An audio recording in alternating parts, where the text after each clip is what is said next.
श्री पुरुषोत्तम प्राणाराम लीला लसित विग्रह करुणाक्षरित नयन जुगलन प्रेम प्लावित वक्ष स्थलन श्री चरणाम्बुजे कृपाणु शोभितं स्नात निखिल विश्व वंदे श्री अनुकूल तपः मूर्ति प्रेम घन विग्रह। परमराध्य श्री श्री बड़मा परम पूज्य पाद श्री श्री बड़दा परम पूज्य पाद श्री श्री आचार्य देव सभी आतुल चरण में मोर भक्तिपूत विनम्र प्रणाम जनाए। आज पवित्र वार्षिक सत्संग मधुचक्र उपस्थित मोर सम्मानस्पद सहप्रतिनिधि मंडली प्रवीण कर्मीवृंद गुरुभ्राता वृंद कल्याणमयी माँ माने साधु सज्जन आदर छोट छोट पिला माने समस्त को मोर प्रीतिपूर्ण जय।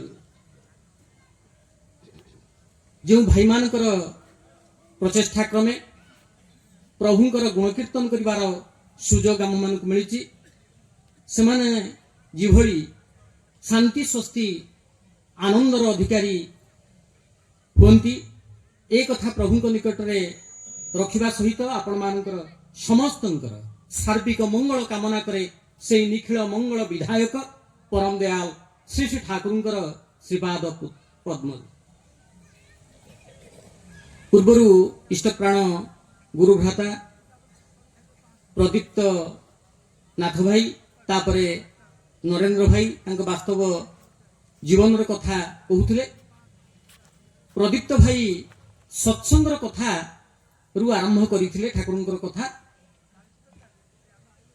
श्री श्री ठाकुर कहते सत्संगी माने लवर्स ऑफ एग्जिस्टेंस जो माने सत्ता प्रेमी जो माने जीवन को भल पाती से माने ही होती सत्संगी सतरे संयुक्तिर सहित तद्गति संपन्न जो माने से माने ही सत्संगी आउ सेमानंकर मिलन क्षेत्र ही होची सत्संग। सत्संग माने अति सहज भाव में कहले सत से ही होती चिर सत्य और सत तांकर संग करिबा तांकर संग करिबा माने नुहे आमे किछि लोक एकत्रित हवा या को आमे माने साधारणतः सत्संग बोली कहि थाउ तांकर संग करिबा माने से विधिदाता विधाता पुरुषंकर जे विधान रो संग करिबा ताकू जीवन रे परिपालन करी चालिबा ही होउची प्रकृत रे सत्संग। श्री श्री ठाकुर कहले सत्संग ताकेई बोले निष्ठा जाते उथल चले अनुरागे कृति बाड़े तेमंतर शिष्ट ताले जे संगे व्यतिक्रम है असत्संग जानिस ताके सत्ता के ता करे ना स्फुरन अशिष्ट जा ताते ही धाए विराट बाणी आकु व्याख्या करिया पई समय नै। अति सहज भाव में कहले जहा द्वारा मनुष्यर तांको प्रति निष्ठार जागरण हुए नितरां तिष्ठति इति निष्ठा निशेष भाव में लागी रहिबा संभव हुए जो संग करिबार भीतर दे जो जगह बसिबार भीतर दे जो जगह तांकर कथा शुणिबार भीतर दे यह वृद्धिकामी हुए ताही होची प्रकृत रे सत्संग। तेणु मनुष्य जीवन रे ए सत्संगर सर्वादौ आवश्यकता अछि। भाई कहते जे आज समाज रे मनुष्यर प्रकृत मनुष्यर अभाव श्री श्री ठाकुर कहले सत्संग होची man factory man making institution बा मैन मेकिंग फैक्ट्री ए होची मनुष्य तैयारी कारखाना एठा को आसिले मनुष्य प्रकृत मनुष्य होई थाए। उपनिषद रे कहा जाई जे मनुर्भव तुमे माने मनुष्य हुओ बड़ अद्भुत कथा। आमे कोन मनुष्य नु कि के जदी निजको पचारे जे आमे कोन मनुष्य नु कि पुनी मनुष्य कोन आमे तो मनुष्य भलिया देखा जाउछ बाघ भालू थारु आमे संपूर्ण भिन्न अन्य प्रकार प्रकृत रे अनेक लोक मनुष्य भई जदि तो देखा जाती किंतु तांकर चरण ताहा होची पशु तुल्य। तेणु से मनुष्य रूप धारण करी मध्य से मनुष्य पदवाच्य नुहे कह जाए छटा जिनिसर मेल जी रहे ताकू कह जाए म्लेच्छ बोली काम क्रोध लोभ मोह मद माश्चर्य ए छटार मेल रहिले ठाकुर तो ये जिनस को सब त्याग करिवार कथा कहि नाहंती। ठाकुर कहले ये सब जदि त्याग करदब ताले काहाकू नहीं कि जीवन को उपभोग करिवो ए सबुर आवश्यकता अछि श्री श्री ठाकुर कहले ए सबुर त्याग नुहे ए सबुर नियंत्रण आवश्यकता अच्छी श्री श्री ठाकुर कहले तू त्याग कर कौन बर निज भितर बढ़ई की रख जिते इष्ट कार्य कई व्याघात सृष्टि करुच्ची से क्रोधर आवश्यकता अच्छी सृजन प्रक्रिया को गतिशील करने कामर आवश्यकता अच्छी लोभर आवश्यकता अच्छी प्रभुंकर प्रतिष्ठा युगर आवश्यकता अच्छी किंतु तांको माफिक इष्टंक काम इष्टंक क्रोध लोभ मोह मद माश्चर्य जदि करा जाए ताहले ये आउ रिपु है कि रुहंती नाही यह मनुष्यर षड़ बंधु हो जाती और ये सत्संग को आसवा द्वारा मनुष्य किभली मनुष्य हवा को हुए तार कायदा टिकक से जानी थाए से मनुष्य जीवन में सत्संगर आवश्यकता अच्छी साधु संगर आवश्यकता अच्छी तेणु रामकृष्ण ठाकुर को कही जहाँ बंगला कहे मानुष मान हुस जी तार मान तार डिग्निटी तार मर्यादा संपर्क हुशियार सचेतन से मनीष पदवाच्य यह पूर्व नुहे यह व्यतिरेक नुहे श्री श्री ठाकुर कहले जार मन निजर नियंत्रण रे थाए से ही प्रकृत मनीष पद वाच्य आ मन को नियंत्रण करने तो जीवन असल साधना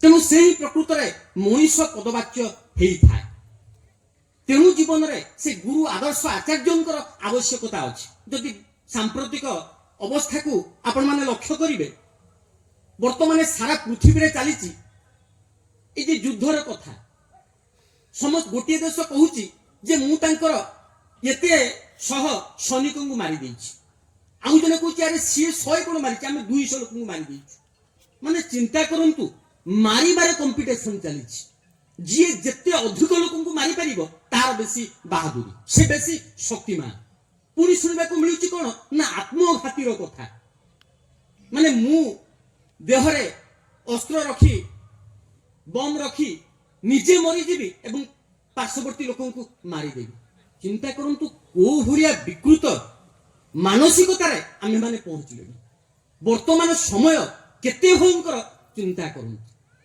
कंपिटिशन चलती किए क्या केते मारिबो बंचेबार कथा ना ठाकुर कहले अन्य बांचाई निजे थाके धर्म बोली जानिस थाके बंची बंचेबा नुह बंचेई बंचीबा आग अन्यर कथा कारण से न बंचिले मु मध्य बंची पारिबे नाही ठाकुर कहले मरना मारना पार तो मृत्यु को संपूर्ण रूपे खत्म कर दियो श्री श्री ठाकुर मृत्युर मृत्यु चाहिए श्री श्री ठाकुर से दिन पवित्र पुण्यपथी भाव समाधि कहते मानुष तु कि चास तुम माने कौन चाह तुम्हें रक्त देखा चाह ना प्रकृत में शांति चाओ तुम्हें यदि प्रकृत में शांति जाओ ताल तुम्हें नरकेर पथे छुटे जा केन ताले तुम्हें नरकर पथ मृत्युर पथरे छुटीच कहीं मानुष की देखते चाहे प्रकृत में मनुष्य आज कौन चाहूँ शांति चाहूँ ना नरकर पथरे चलवाई चाहूँ श्री श्री ठाकुर तो से दुनिया सामने एभली सर्वनाश आसूची जहाँ तुलन में महायुद्ध लोकक्षय संपदर क्षय किसी नुहे गति को देखी मन हुए मनुष्योत्तर मूल बुनियाद लोप पाई किसी असंभव नुहे तेणु तो कहे तुम्हें माने दीक्षा शिक्षा और विवाह ए तीनोटी को ठीक कर दियो ए तीनोटी को ठीक कर दियंतु आपण माने तेणु दुनिया सामने आहुरी भयंकर सर्वनाश आसूची ठाकुर तक बाणी कही ओई आगुन आगुन आगुन मत खाली निया देखा जाउछि श्री श्री ठाकुर निकट में लाल रंगर फूल रखा जाए ना तार कारण हूँ ठाकुर कहले लाल रंगर फूल भितर मनुष्यर ताजा रक्त मत देखा मिले जो मत से भल लगे ना जहाँ भविष्य समय सूचना दूसरी जो ठाकुर निकट में से फूल लगे ना ठाकुर प्रिय फूल रजनीगंधा से जाओ से आड़ को मु जाऊना तेणु पुरुषोत्तम आगमन से सर्वगुरुंकर गुरु तांको ठारे ही ଧର୍ମର ବାସ୍ତବ ଚେହେରା ଦେଖିବାକୁ ମିଳିଥାଏ। ଶ୍ରୀ ଠାକୁର ଗୋଟେ ବାଣୀରେ କହୁଛନ୍ତି, ସମୀଚୀନ ଭାବେ ବଞ୍ଚା ବଢାର ଯେତେ ସବୁ ଆୟୋଜନ ଧର୍ମ ବୋଲି କହିଥାନ୍ତି ଯେଉଁମାନେ ବିଚକ୍ଷଣ। ଅତି ସହଜ ଭାବରେ ଠାକୁର ଧର୍ମର ସଂଜ୍ଞା ଦେଇଛନ୍ତି। ଧର୍ମକୁ ନେଇକି ତ ଏକ ବିରାଟ ପ୍ରସଙ୍ଗ ଆଲୋଚନା କରାଯାଇପାରେ, ସେଆଡ଼କୁ ମୁଁ ଯିବା ପାଇଁ ଚାହିଁବି ନାହିଁ। ସମୀଚୀନ ଭାବେ ବଞ୍ଚା ବଢାର ଯେତେ ସବୁ ଆୟୋଜନ ଧର୍ମ ବୋଲି କହିଥାନ୍ତି ଯେଉଁମାନେ ବିଚକ୍ଷଣ। ସମୀଚୀନ ଭାବେ, ସମ୍ୟକ ଭାବରେ, ସୁନ୍ଦର ଭାବରେ, ଅତି ସହଜ ଭାବରେ ବଞ୍ଚିବା ବଢିବାର ଯେଉଁ ସବୁ ଆୟୋଜନ, ଯେଉଁ ସବୁ ବ୍ୟବସ୍ଥା ଯୋଉଠି ଥାଏ, ତାହା ହେଉଛି ପ୍ରକୃତରେ ଧର୍ମ। ଶ୍ରୀମଦ୍ ଭାଗବତରେ ଗୋଟେ ପ୍ରସିଦ୍ଧ ଉକ୍ତି ଅଛି, ସମସ୍ତେ ଆମେ ମାନେ ସେଟା ଶୁଣିଛେ, ମୁଁ କହୁଛି ବୋଲି କିଛି ନୂଆ କଥା ନୁହେଁ। ନାହଂ ତିଷ୍ଠାମି ବୈକୁଣ୍ଠେ ଯୋଗିନାଂ ହୃଦୟେନ ଚ ମଦଭକ୍ତା ଯତ୍ର ଗାୟନ୍ତି ତତ୍ର ତିଷ୍ଠାମି ନାରଦ। ନାହଂ ତିଷ୍ଠାମି ବୈକୁଣ୍ଠେ, ମୁଁ ବୈକୁଣ୍ଠରେ ରୁହେ ନାହିଁ, ଯୋଗୀମାନଙ୍କର ହୃଦୟରେ ରୁହେ ନାହିଁ। ମଦଭକ୍ତା ଯତ୍ର ଗାୟନ୍ତି ତତ୍ର ତିଷ୍ଠାମି ନାରଦ, ଯୋଉଠି ଭକ୍ତମାନେ ଗାନ କରନ୍ତି ସେଇଠାରେ ହିଁ ମୁଁ ଥାଏ। କେହି ଜଣେ ଶ୍ରୀ ଠାକୁରଙ୍କ ନିକଟରେ କଥା କହିଲେ, ଠାକୁର ଶୁଣିକି କହିଲେ ଗାନ କରାଯାଏ। କଣ ଗାନ କରାଯାଏ? ଯୋଉଥିପାଇଁ ସେ ସେଠାରେ ଥାନ୍ତି। ଉପସ୍ଥିତ ଭକ୍ତମାନେ କେହି କିଛି କହିପାରିଲେ ନାହିଁ। ଏଇ ସହଜ କଥାଟା ବୋଧେ ଆମ ମାନଙ୍କର, ମୁଁ ଭାବୁଛି କାହାରି ମନକୁ ଆସିନଥିବ, ସମସ୍ତେ ଯଦି ଏ କଥା ଆମେ ଜାଣିଛେ। ଠାକୁର କହିଲେ ଗାନ କରନ୍ତି, କଣ ଗାନ କରନ୍ତି? ସେ ଠାକୁର ଉତ୍ତରରେ କହୁଛନ୍ତି, ଯେଉଁଠି ଜୀବନ ବୃଦ୍ଧିର ସଙ୍ଗୀତ, ଯୋଉଠି ଅପହୋଲ୍ଡମେଣ୍ଟ ଅଫ ଲାଇଫ ଆଣ୍ଡ ଗ୍ରୋଥର ସଙ୍ଗୀତ ଗାନ କରାଯାଏ, ସେଇଠି ସେ ଥାନ୍ତି। ଆଉ ସେଇଟା ହିଁ ହେଉଛି ସତ୍ସଙ୍ଗ, ସେଇଟା ହିଁ ହେଉଛି ମର୍ତ୍ତ୍ୟ ବୈକୁଣ୍ଠପୁର। ଯୋଉଠି ଜୀବନ ବୃଦ୍ଧିର ସଙ୍ଗୀତ ଗାନ କରାଯାଏ, ଯୋଉଠି ଜୀବନ ବୃଦ୍ଧିର କଥା ଆଲୋଚନା କରାଯାଏ, ଯୋଉଠି ବଞ୍ଚେଇବାର କଥା ଆଲୋଚନା କରାଯାଏ, ତାହା ହିଁ ହେଉଛି ସତ୍ସଙ୍ଗ। ଆଉ ସେଇଠାରେ ହିଁ ସେ ଜୀବନ୍ତ ଭାବରେ, ମୂର୍ତ୍ତ ଭାବରେ ଉପସ୍ଥିତ ଥାନ୍ତି। ତେଣୁ ସେ ଗୁରୁ ପୁରୁଷୋତ୍ତମଙ୍କୁ ଜୀବନରେ ଅବଲମ୍ବନ କରିବାର ଆବଶ୍ୟକତା ଅଛି। ଆଉ ସେ ହେଉଛନ୍ତି stand of life, stay of existence, ଜୀବନର ମେରୁଦଣ୍ଡ। ସେ ହେଉଛନ୍ତି ସତ୍ତାର ଭୂମି। ଆଉ ପୁରୁଷୋତ୍ତମ ହେଉଛନ୍ତି universal guru. He is universal guru, ସାରା ଦୁନିଆର ସେ ହେଉଛନ୍ତି ଗୁରୁ। ତାଙ୍କର ଆଗମନରେ ଗୁରୁ ଜନ କେହି ଥାଇପାରନ୍ତି, ସେ କିନ୍ତୁ ଏକ ଆଉ ଅଦ୍ୱିତୀୟ। ତାଙ୍କୁ ହିଁ ସହଜ ଭାବରେ ଜୀବନରେ ବରଣ କରିବାକୁ ହେଇଥାଏ। ଆଉ ଗୁରୁଙ୍କୁ ଇଷ୍ଟ ବୋଲି କୁହାଯାଏ। ଇଷ୍ଟ ମାନେ ମଙ୍ଗଳ। ତେଣୁ ଗୁରୁଙ୍କର ଅନୁସରଣ କରିବାର ଭିତର ଦେଇ ମଣିଷ ମଙ୍ଗଳର ଅଧିକାରୀ ହେଇଥାଏ। ଏଇ ଇଷ୍ଟ ଶବ୍ଦଟା ଇସ୍ ଧାତୁରୁ ଆସିଛି, ଯାର ମାନେ ଇଚ୍ଛା କରିବା। ଆଉ ସେ ହିଁ ହେଉଛନ୍ତି ଏ ସଚରାଚର ସଂସାରର ଏକମାତ୍ର ଈପ୍ସିତ। ତାଙ୍କୁ ସମସ୍ତେ ହିଁ ଜୀବନରେ ଚାହିଁଥାନ୍ତି। ଶ୍ରୀ ଠାକୁର ଗୁରୁଙ୍କ ବିଷୟରେ କହିବାକୁ ଯାଇ କହୁଛନ୍ତି, ବିପାକ ପଥେ ହାତ ଧରି ଯିଏ ଚାଲିବା କାଇଦା ଶିଖାଇ ଦିଅନ୍ତି, ତାଙ୍କୁ ହିଁ ଜାଣିବ ଗୁରୁ ବୋଲି। ଅଭୟ ପଥେ ସେଇ ତ ନିଅନ୍ତି। ବିପାକ ପଥେ ହାତ ଧରିକି ଯେ ଚାଲିବାର କାଇଦା ଶିଖେଇ ଦିଅନ୍ତି, ସେଇ ହେଉଛନ୍ତି ପ୍ରକୃତରେ ଗୁରୁ ପଦବାଚ୍ୟ। ଇଷ୍ଟ ବା ଆଦର୍ଶ ବା ଗୁରୁ ତାହା ହିଁ ବା ସେ ଯାହାଙ୍କୁ ଲକ୍ଷ୍ୟ କରି ମଣିଷ ଜୀବନ ଯଶ ଓ ବୃଦ୍ଧିରେ କ୍ରମୋନ୍ନତି ଲାଭ କରିପାରେ। ଯାହାଙ୍କୁ ଜୀବନରେ ଅନୁସରଣ କରିବାର ଭିତର ଦେଇ ମଣିଷ ଜୀବନ ଯଶ ଆଉ ବୃଦ୍ଧିକାମୀ ହେଇଥାଏ, ସେ ହିଁ ଗୁରୁ ପଦବାଚ୍ୟ।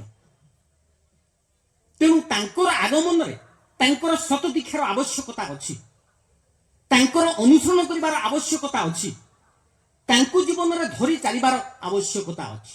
ଶ୍ରୀ ଠାକୁରଙ୍କ ଭାଷାରେ ଯିଏ ବିବର୍ଦ୍ଧନର ପ୍ରକଟ ମୂର୍ତ୍ତି, ବୈଶିଷ୍ଟ୍ୟ ପାଳି ଆପୁରମାନ ଯିଏ, ମଣିଷର ଜୀବନ ଯଶ ଓ ବୃଦ୍ଧିର ଜୀବନ୍ତ କବଚ ଯିଏ, ତାଙ୍କୁ ଅଶ୍ରଦ୍ଧା କରନା, ଅବଜ୍ଞା କରନା। ତାଙ୍କର ସାହଚର୍ଯ୍ୟରେ, ଅନୁଚର୍ଯ୍ୟାରେ ଶ୍ରଦ୍ଧାବନତ ସୁକେନ୍ଦ୍ରିତ ସହୃଦୟତା ନେଇ ଦେଖ, ବୁଝ, ଚାଲ, ନିଜେ ସାର୍ଥକ ହୁଅ ଏବଂ ଅନ୍ୟକୁ ମଧ୍ୟ ପରିତୋଳ। ଯୋଗୀ ଅରବିନ୍ଦ କହୁଥିଲେ, the more complete your faith and surrender, the more will grace and protection be with you.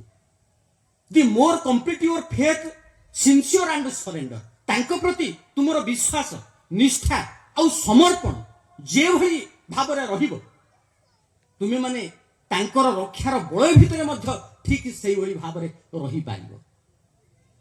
Mahabharata ପ୍ରସଙ୍ଗରୁ ଛୋଟ ଘଟଣାଟିଏ ମୋର ମନେ ପଡୁଛି। ସେଦିନ ରାତ୍ରିରେ ପାଣ୍ଡବ ସେନାରେ ଆତଙ୍କ ଖେଳି ଯାଇଛି। କାରଣ କଣ ନା ପିତାମହ ଭୀଷ୍ମ ବଜ୍ର ଶପଥ ନେଇଛନ୍ତି ଯେ ରାତ୍ରି ପାହିଲେ ମୁଁ ଧରିତ୍ରୀକୁ ପାଣ୍ଡବହୀନ କରିବି। ସମସ୍ତେ ଆତଙ୍କିତ। ପୂର୍ବ ରାତ୍ରିରେ ମନ୍ତ୍ରଣା ଚାଲିଛି ଯେ କଣ କରାଯାଇପାରିବ। ଭଗବାନ ଶ୍ରୀକୃଷ୍ଣ ପାଣ୍ଡବ ପକ୍ଷର ସୈନିକମାନଙ୍କ ସହିତ, ବ୍ୟକ୍ତିମାନଙ୍କ ସହିତ, ବୁଦ୍ଧିଜୀବୀମାନଙ୍କ ସହିତ ଆଲୋଚନାରେ ମଗ୍ନ। ଏଇଭଳି ଅବସ୍ଥାରେ ସେମାନେ ଶୁଣିବାକୁ ପାଉଛନ୍ତି କେହି ଜଣେ ଘୁଙ୍ଗୁଡ଼ି ମାରୁଛି ଖୁବ୍ ଜୋରରେ। ଗୋଟେ ଆଶ୍ଚର୍ଯ୍ୟ କଥା, କିଏ ରାତିରେ ଏମିତି ଘୁଙ୍ଗୁଡ଼ି ମାରୁଛି, ଏମିତି ଏତେ ଶାନ୍ତି ଆନନ୍ଦର ସହିତ ତୃପ୍ତିଦାୟକ ନିଦ୍ରାରେ ଶୋଇଛି। ତ ଭଗବାନ କତିପୟଙ୍କୁ ନେଇକି ଯାଇ ପହଞ୍ଚିଛନ୍ତି। ଦେଖିଛନ୍ତି ସେ ବ୍ୟକ୍ତି ଜଣକ କିଏ ନା ସେ ହେଉଛନ୍ତି ଅର୍ଜୁନ। ଭଗବାନ ଉଠେଇଲେ, ଅର୍ଜୁନକୁ କହିଲେ ଆରେ ଘଟଣା କଣ, ତୁମେ କଣ ଜାଣିନାହ କି ଯେ ପିତାମହ ଶପଥ କରିଛନ୍ତି ରାତ୍ରି ପାହିଲେ ଯେ ଧରିତ୍ରୀକୁ ପାଣ୍ଡବହୀନ କରିବେ ବୋଲି। କହିଲେ ଆଜ୍ଞା ପ୍ରଭୁ ମୁଁ ଜାଣିଛି। କହିଲେ ଜାଣିଲା ପରେ ତୁମେ ଏଭଳି ଘୁଙ୍ଗୁଡ଼ି ମାରିକି ଶୋଇଛ କିଭଳି? ହାତ ଯୋଡ଼ିଦେଲେ, କହିଲେ ପ୍ରଭୁ ମୋର କିଛି ଚିନ୍ତା କରିବାର ଆବଶ୍ୟକତା ନାହିଁ। ଆପଣ ତ ଅଛନ୍ତି ନା, ଯେତେବେଳେ ଆପଣ ଚିନ୍ତା କରୁଛନ୍ତି ସେତେବେଳେ ମୁଁ ସ୍ଥିର ନିଶ୍ଚୟ ମୋର କିଛି ହେଲେ ହବ ନାହିଁ, ମୋର କେହି କିଛି ମଧ୍ୟ କରିପାରିବେ ନାହିଁ।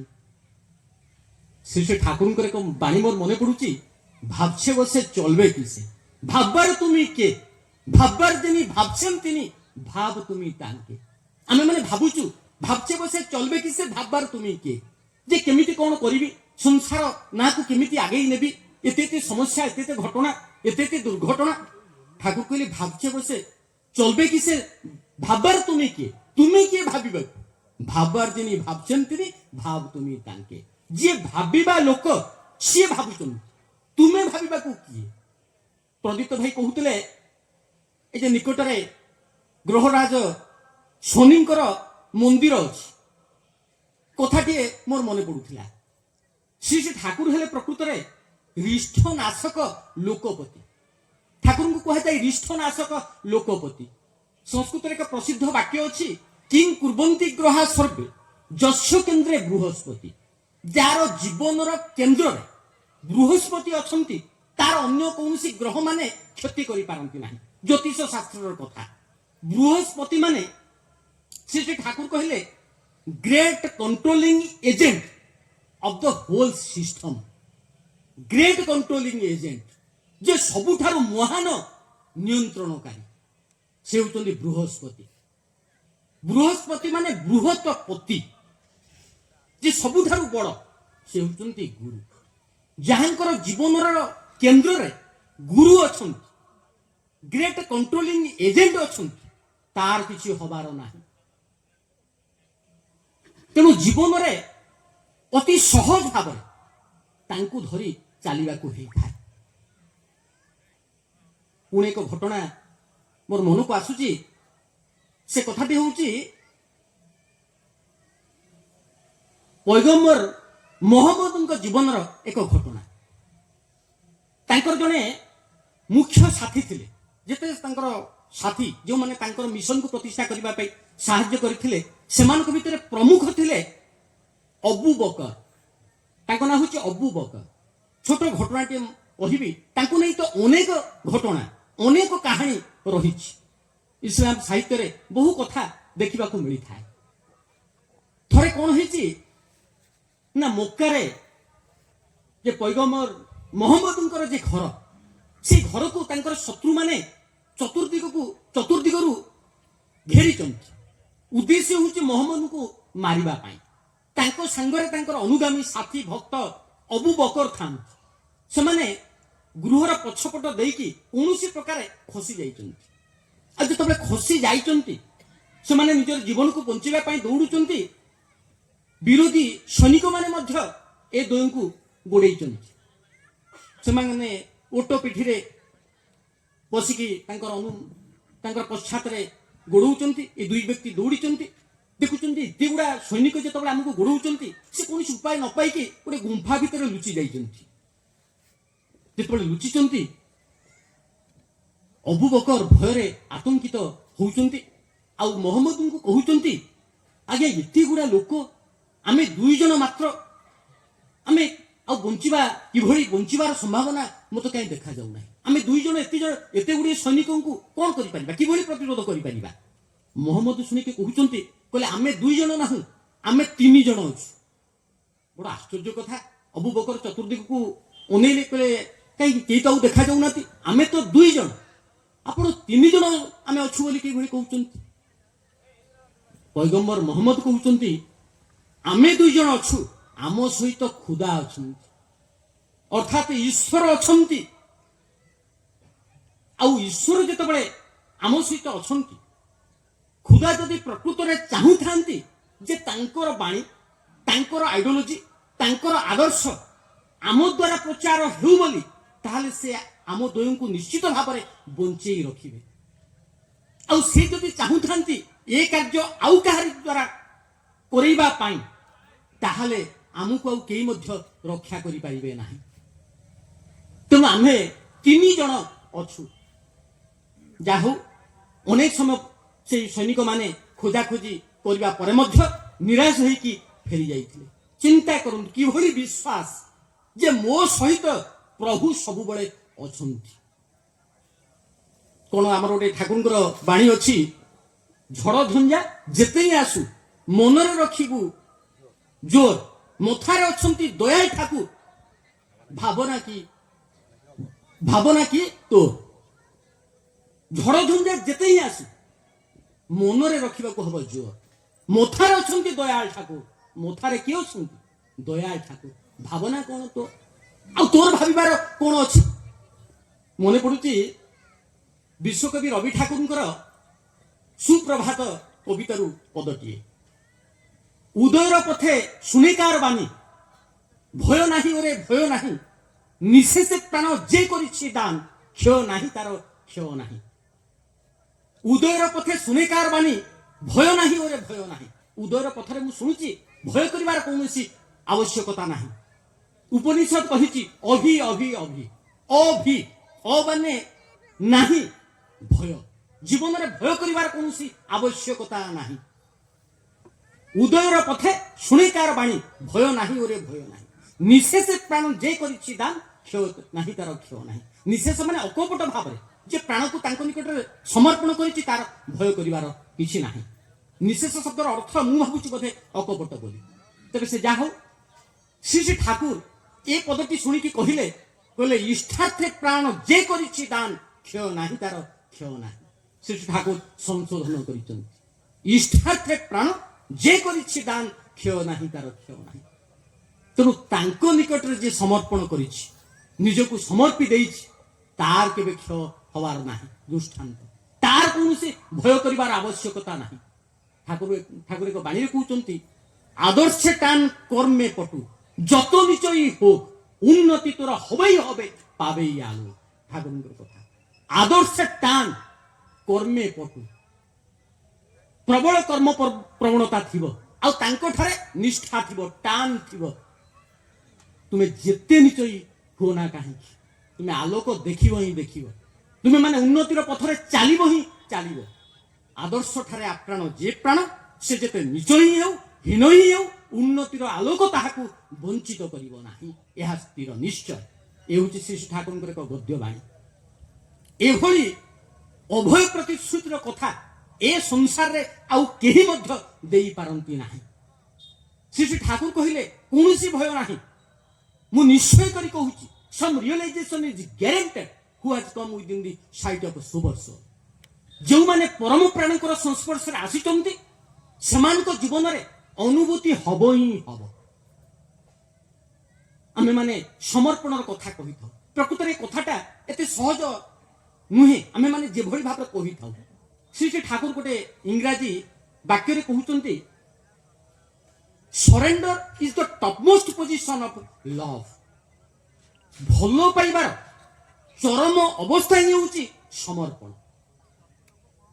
ଆଉ ଏଇ ଭଲ ପାଇବାଟା श्री श्री ठाकुर सहजात थिला आमे माने कहिथाउ आत्मवत् सर्वभूतेषु वसुधैव कुटुंबकम बहु बहु कथा आम मानकर आर्यन कल्चर भितरे आमे माने सुनिछु किंतु ये सब कथा आमे माने जेते सहज भाव रे कहिथाउ किंतु जीवन रे ताकू वास्तवायित करिबा वास्तव अनुभूतिर भितर दे आनिबा एते सहज कथा नहीं जहा किंतु देखिबा को मिलिथिला श्री श्री ठाकुर निकट रे सेदिन व्यासदेव समस्त शास्त्र पुराण निर्यास दबा जाई कहिले अष्टादश पुराणेषु व्यासस्य वचनं द्वयम् परोपकाराय पुण्याय पापाय परपीडनम्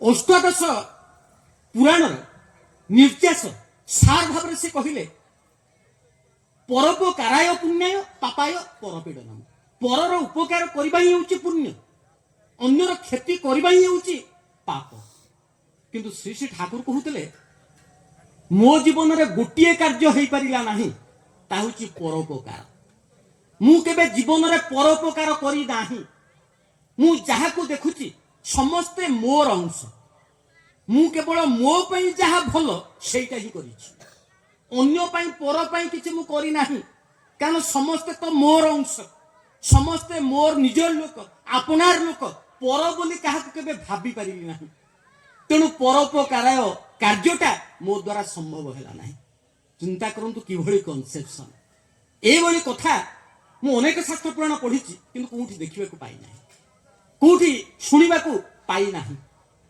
श्री श्री ठाकुर अति सहज भाव रे कहिले ए कथाटा को आम मानकर बुझिबा पाई सहज भाव रे श्री श्री ठाकुर कहउचंती जदि बाम हाथ रे मोसाटिए बसे डाहाण हाथ स्वतः चली जाए बाम हाथ रे बसी मशाटा को घौड़ेबा पाई ताको मारी दबा पाई मारिबा पाई उद्देश्य नुहे जे बाम हाथर मंगल करिबा उद्देश्य होची बाम हाथर मशा कामुडा जंत्रणा कष्टटा ए एंटायर शरीर अनुभव करि थाए तेणु डाहाण हाथ मध्य सेतुरु बाद पड़े नाही तेणु डाहाण हाथटी सेई जंत्रणा सेई कष्टरु रक्षा पाइबा पाई स्वतः चली जाए बाम हाथ रे बसिथिबा मशाटी को घौड़ेई दबा पाई तार से परोपकार भावटा ता भितरे न थाए जेतबळे आत्मवत सर्वभूतेश्वर भावना मनुष्य भितरे जागृत हुए सेते बेले ही से प्रकृत रे अहिंस होई थाए ता पूर्वरु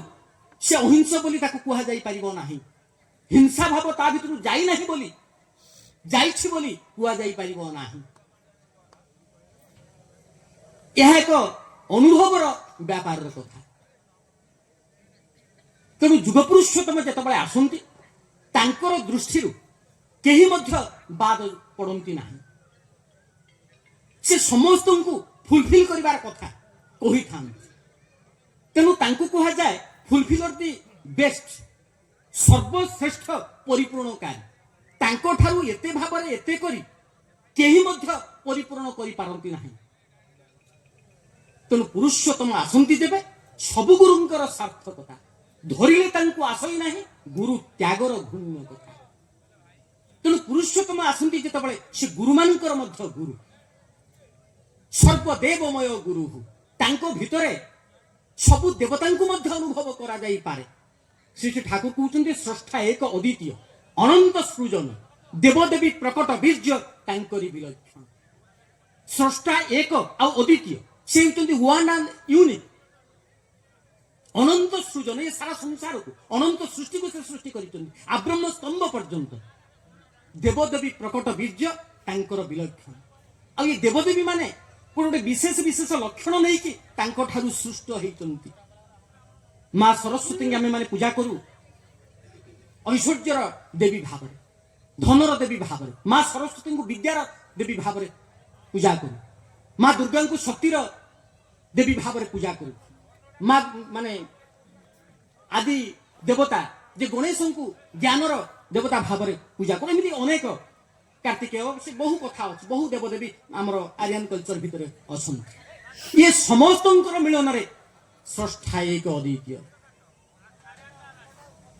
एकं ब्रह्म से एक अद्वितीय आमे माने ए जे ब्रह्मर कथा कहि थाउ जार माने होची जहा गृहं धातुर आसीच जार माने होची विस्तार श्री श्री ठाकुर अति सहज भाव रे कहउचंती to know the clue of becoming is to know Brahma से बंचिबार तू को टिकक कायदा टिकक को जानिबा ही होची प्रकृत रे ब्रह्म आमे माने से जे गुरु इष्ट को अनुसरण कथा कहउथले तांकु जीवन रे धरि चालिले मनुष्य मंगल रो अधिकारी हबो बोली आमे माने ए आलोचना रे भीतर देई जानुथिले प्रति प्रत्येक तेबे तांकर अनुसरण करिवार बाटोटा कोन श्री श्री ठाकुर कहिले तांकु अनुसरण करिवार बाटो ही होची जजन जाजन इष्ट भूति गोटे वृक्ष को गोटे गछ को बढ़ेबा को हेले तीनोटी जिनिसर आवश्यकता अछि आलोक बतास और जल आलोक वायु और जल ए जीवनटा को बढ़ेबा को हेले प्रकृष्ट भाव में बढ़ेबा को हेले मनीष भलिया मनीष भाव में निजको प्रतिपादित करबा को हेले तीनोटी जिनिसर आवश्यकता अछि से होची जजन जाजन इष्ट भूति श्री श्री ठाकुर कहते कहले आर्य मनीषी माने जे पंच यज्ञर कथा कहिछन सत कर्मर कथा कहिछन ए जजन जाजन इष्टभूति को परिपालन करिवार भितर दे ए सबु किछि रा उद्देश्य फुलफिल हेई था श्री श्री ठाकुर कहउछन समस्त वेद वेदांत को घांटी की सार भाव रे मु तीनोटी कथा मात्र तुम मान को कहिछि ता होछि जजन जाजन इष्टभूति श्री श्री ठाकुर बाणी दैछन जजन जाजन इष्टभूति तीनोटी आयुध लय चले चले आर्य छले जीवन पथटी बय ए जीवन पथरे ए तीनटा अस्त्र को नहीं कि चलवा को हम श्री श्री ठाकुर कहले सांप्रतिक समाज मनीष मानकर रक्षा कवच होची ए तीनटा जिनिस जजन जाजन इष्टभूति आ यह संभव हुए जिते गुरु पुरुषोत्तम आसंतु तांकु जीवन रे धरी चलवार भीतर दे कारण से ही होचंती मनीष जीवन रे जेते प्रिय जिनिस अछि ता भीतर सबुठारु प्रिय तेणु तांकु प्रिय परम बोली कुहा जाए तांको ठारु एते प्रिय ए संसार रे प्रकृत रे आयु केही मध्य नाहंती तेणु सहज भाव रे तांकु जीवन रे अनुसरण करबा को हेई थाए सेदिन आइंस्टाइन मध्य अल्बर्ट आइंस्टाइन मध्य सही कथा ही कहिथिले I am absolutely convinced that no wealth in the world can help humanity forward the example of great and pure individuals is the only thing that can lead to noble thoughts and deeds सृष्टि रो कोनोसी ऐश्वर्य मध्य ए मानव जाति को से विवर्धन रो पथरे नै जाई परिबो नाही से लिविंग आइडिया जीवंत आदर्शक व्यतिरेक श्री श्री ठाकुरकर निर्दर्शन रो घटनाटी मोर मने पड़े प्रतिवर्ष देवघर सत्संग आश्रम रे श्री श्री ठाकुरकर जन्म दिवस बहु आडंबर रे परिपालन करा जाय सबु वर्ष भरी से वर्ष मध्य बहु आडंबर रे परिपालन करा जाउची आ सेही जन्म महोत्सव रो जो साधारण सभा से साधारण सभा को भारत वर्षर अनेक प्रतिष्ठित व्यक्ति बुद्धिजीवी माने निमंत्रित होइकी आसी था से वर्ष पश्चिम बंगर जने सुनामधन्य साहित्यिक मुख्य अतिथि भाव में निमंत्रित होइकी आसी तांकु से समय सत्संग जे सभापति सुशील चंद्र बसु पाछोटी नहीं आसीचंती श्री श्री ठाकुर बसीचंती तांको सम्मुख रे पहुंचैचंती आ कहउचंती ठाकुर आज साधारण सभा रे ए होचंती मुख्य अतिथि ए सुनामधन्य साहित्यिक जनक तापरे ठाकुर तांको सहित आलाप आलोचना करिचंती कुशल जिज्ञासा करिचंती यारी भितरे से व्यक्ति जनक ठाकुर को कहउचंती तो ठाकुर गोटे कथा मोर पचारिवार अछि मु आपनकर श्रेष्ठ लिखित सत्यानुसरण बही पढ़ी पुस्तक पढ़ी आ आपण लिखिचंती अभाव रे परिश्रांत मन ही ब्रह्म जिज्ञासा करे नतुबा करे ना अभाव रे परिश्रांत मन ही धर्म बा ब्रह्म जिज्ञासा करे नतुबा करे ना ठाकुर मो परिवार रे कोनसी अभाव नाही ताहले मो पई मध्ये ए बाणीटी प्रयोज्य नुहे ठाकुर कहिले जदि तुम परिवार कोनसी अभाव नाही ताले ए बाणीटी हुए तो तुम मान को पाई तुम पाई नुहे श्री श्री ठाकुर थिले যেଭଳି ଅତିମାତ୍ରାରେ ବେଦନା କାତର ସେଇଭଳି ପ୍ରଚଣ୍ଡ ନିରାକରଣ ପ୍ରୟାସୀ ମଧ୍ୟ। ଠାକୁର ପଚାରୁଛନ୍ତି, କହିଲେ ଆଜ୍ଞା ଆପଣ ପ୍ରଦୀପ ଦେଖିଛନ୍ତି? ସେ ସାହିତ୍ୟିକ ଜଣକ କହିଲେ ହଁ ମୁଁ ପ୍ରଦୀପ ଦେଖିଛି, ଆମର 12 ମାସରେ 13 ପର୍ବ ହୁଏ, ଆଉ ପର୍ବ ମାନଙ୍କରେ ପ୍ରଦୀପ ପ୍ରଜ୍ୱଳନ କରାଯାଏ, ତେଣୁ ମୁଁ ପ୍ରଦୀପ ଦେଖିଛି। ଠାକୁର କହିଲେ କଣ କଣ ନେଇକି ପ୍ରଦୀପ? ସେ ବ୍ୟକ୍ତି ଜଣକ କହିଲେ ଧାତୁ ବା ମାଟିର ଗୋଟେ ପାତ୍ର, ଆଉ ସେଥିରେ ତେଲ ଦିଆଯାଇଥାଏ, ସଳିତା ଦିଆଯାଇଥାଏ, ଅଗ୍ନି ସଂଯୋଗ କଲେ ପ୍ରଦୀପ ଜଳେ। ଠାକୁର କହିଲେ ପ୍ରଦୀପରେ ଆଉ କଣ ଥାଏ? ସେ ଟିକେ ଚିନ୍ତା କଲେ, ତାପରେ କହିଲେ ଠାକୁର ପ୍ରଦୀପରେ ଆଉ କଣ ଥାଏ ମୁଁ ତ କହିପାରିବିନି। ଶ୍ରୀ ଠାକୁର କହୁଛନ୍ତି ପ୍ରଦୀପରେ ମା ମାନେ ଗୋଟେ କାଠି ରଖିଦେଇଥାନ୍ତି, ଆଉ ସେ କାଠି ଦ୍ୱାରା ପ୍ରଦୀପର ଅଗ୍ନିକୁ ନିଆଁକୁ ନିୟନ୍ତ୍ରଣ କରାଯାଏ। କହିଲେ ଆଜ୍ଞା। କହିଲେ ଠାକୁର କହିଲେ ଆଚ୍ଛା ପ୍ରଦୀପକୁ ଉପଯୁକ୍ତ ଭାବରେ ଠିକ ଭାବରେ ନିୟନ୍ତ୍ରଣର ଅଭାବରୁ କୌଣସି ଜାଗାରେ ଦୁର୍ଘଟଣା ଘଟିବାର ତୁମେ ଜାଣିଛ କି? କହିଲେ ଠାକୁର ବହୁବାର ଏମିତି ହେଇଛି। ପ୍ରଦୀପକୁ ଠିକ ଭାବରେ ନିୟନ୍ତ୍ରଣ ନ କରିବା ଦ୍ୱାରା ଅନେକ ଧନ ଜୀବନ ହାନି ହେବାର ବହୁ ଘଟଣା ଶୁଣିବାକୁ ମୁଁ ପାଇଛି। ଠାକୁର କହିଲେ ପ୍ରଦୀପ ଅଛି, ସେଥିରେ ତେଲ ଦିଆଯାଇଛି, ସଳିତା ଦିଆଯାଇଛି, ସକଳ ଐଶ୍ୱର୍ଯ୍ୟ ଅଛି, କିନ୍ତୁ ସାମାନ୍ୟ କାଠିଟିର ଅଭାବରେ ଏଭଳି ଦୁର୍ଘଟଣା ଘଟୁଛି। ଠିକ ସେଇଭଳି ଭାବରେ ମଣିଷ ଜୀବନରେ ସକଳ ଐଶ୍ୱର୍ଯ୍ୟ ଥାଇ ମଧ୍ୟ ସେଇ ଅବଲମ୍ବନ, ସେଇ ଗୁରୁ ଆଦର୍ଶ ଯଦି ନଥାନ୍ତି, ଯଦି ଜଣେ କଣ୍ଟ୍ରୋଲିଂ ଏଜେଣ୍ଟ ନଥାନ୍ତି, ତାହେଲେ ଦୁର୍ଘଟଣା ଅବଶ୍ୟମ୍ଭାବୀ। ତେଣୁ ମଣିଷ ଜୀବନରେ ଜଣେ ଗୁରୁ ଆଦର୍ଶଙ୍କର ଆବଶ୍ୟକତା ଅଛି, ଜଣେ ଅବଲମ୍ବନଙ୍କର ଆବଶ୍ୟକତା ଅଛି। ଶ୍ରୀ ଠାକୁର ଗୋଟେ ଜାଗାରେ କହିଛନ୍ତି, କହିଲେ ପ୍ରପଲେସ୍ ପ୍ରପର ଇଜ ଅଲୱେଜ ଇମ୍ପ୍ରପର। ପ୍ରପ ମାନେ ହଉଛି ଅବଲମ୍ବନ, ଅବଲମ୍ବନ ନଥିବ କିନ୍ତୁ ସେ ବ୍ୟକ୍ତି ପ୍ରପର ଉପଯୁକ୍ତ। ପ୍ରପଲେସ୍ ପ୍ରପର ଇଜ ଅଲୱେଜ ଇମ୍ପ୍ରପର। ପ୍ରକୃତରେ ସେ ପ୍ରପର ନୁହେଁ, ସେ ଉପଯୁକ୍ତ ନୁହେଁ, ସେ ଠିକ ନୁହେଁ, ତା ଭିତରେ ଭୁଲ ତ୍ରୁଟି ଦେଖା ଦବ ହିଁ ଦବ। ତେଣୁ ମଣିଷ ଜୀବନରେ ଯେତେ ଅର୍ଥ ବଳ ଥାଉ, ଯେତେ ସାମର୍ଥ୍ୟ ବଳ ଥାଉ, ଯେତେ ଲୋକ ବଳ ଥାଉ, ଜୀବନରେ ଗୁରୁ ବଳର ଆବଶ୍ୟକତା ଅଛି। ଆଉ ଗୁରୁ ପୁରୁଷୋତ୍ତମଙ୍କର ଆଗମନରେ ତାଙ୍କର ହିଁ একমাত্র সঞ্চারণার অধিকার থাকে। পুরুষোত্তমের আবির্ভাবে সঞ্চারণার অধিকার অন্য কারো থাকতে পারে, এমন কেউই থাকে না। আর মনুষ্য প্রকৃতরে কিভাবে ভাবে তাঁকু জীবନରେ ধরি চালিব? ভক্ত শিরোমণি শ্রী শ্রী বরদা অনেক সময় সে কথাটি কহিথাନ୍ତି। শিক্ষাষ্টকর কথা চৈতন্য মহাপ্রভু গৌরাঙ্গ মহাপ্রভুঙ্কর যে 8টি শিক্ষা রয়েছে তা ভিতর ইয়ে হচ্ছে গোটিয়ে। পরম পূজ্যপাদ শ্রী শ্রী বরদা অনেক সময় কথাটি কহিথাନ୍ତି, তৃণাদপি সুনিচেন তররিব সহিষ্ণুনা অমানিনা মান দেন কীর্তনীয় সদা হরি। তৃণ ভଳି সুনিচ, নিরহংকারী, তরু বৃক্ষ ভଳି সহিষ্ণু। তৃণাদপি সুনিচেন তররিব সহিষ্ণুনা অমানিনা মান দেন, ଯାହାକୁ କେହି ମାନ ଦିଅନ୍ତି ନାହିଁ ତୁମେ ତାକୁ ମାନ ଦିଅ। କୀର୍ତ୍ତନୀୟ ସଦା ହରି, ଆଉ ସେ ହରିଙ୍କର କୀର୍ତ୍ତନ କରି ଚାଲ, ଗୁଣ କୀର୍ତ୍ତନ କରି ଚାଲ। ଏହାରି ଭିତର ଦେଇ ମଣିଷ ପ୍ରକୃତ ମଣିଷ ପଦବାଚ୍ୟ ହେଇପାରିବ। ଏହାରି ଭିତର ଦେଇ ମଣିଷ ପ୍ରକୃତ ଶାନ୍ତି ସ୍ୱସ୍ତି ଆନନ୍ଦର ଅଧିକାରୀ ହେଇପାରିବ। ସେଦିନ ଜଣେ ଭକ୍ତ ଠାକୁରଙ୍କୁ ପଚାରୁଛନ୍ତି, ଯାହାଙ୍କର କାମ ହଉଛି ଉପର ଭଳି ଶ୍ରୀ ଶ୍ରୀ ଠାକୁରଙ୍କର ଦେହ ହାତ ପାଦ ଟିକେ ଚିପି ଦିଅନ୍ତି। ସେଦିନ ଠାକୁରଙ୍କୁ ପଚାରୁଛନ୍ତି, କହିଲେ ଠାକୁର ମୁଁ ଶୁଣିଛି